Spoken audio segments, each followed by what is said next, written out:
Obama ramping up his push to help students continue getting low-interest loans. The president is calling on Congress to stop rates from doubling to nearly 7% in July, with student loan debt topping $1 trillion. My next guest says maybe time to turn the spigot off.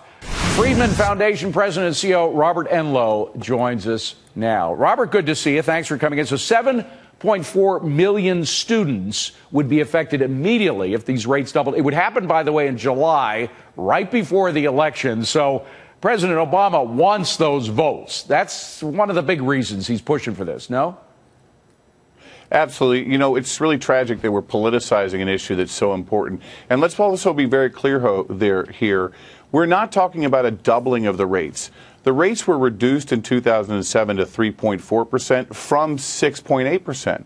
All that we're talking about is those rates going back to the 2007 levels, right, which, by the way, were set by Congress anyway. But you know, you have a Congress that's setting this. When one kind of government program starts, it's so hard to get rid of it. This just shows that. We've all known that, but this is an example. By the way, I don't want to let Republicans off the hook either, because they want those 7.4 million votes as well. So they're unlikely to stand in the way of these rates staying where they are, artificially low, correct?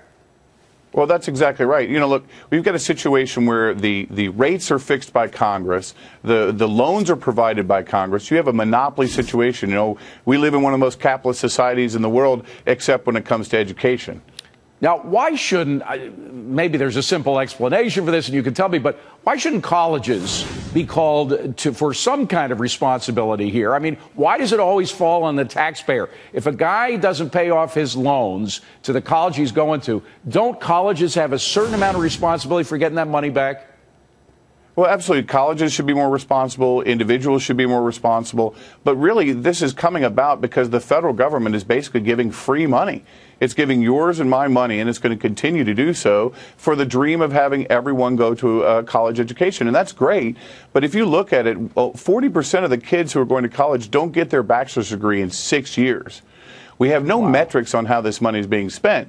You know, what if we were to say, okay, you can get a college loan at 3.4%, but only if you graduate in 4 years. Or if you graduate in 5 years, or 3 years. If you graduate in 3 years, the rate's 2%. That's you know, there's lots of ways to incentivize this. Incentives work, but as it is, we're creating a new generation indebted to the government, right?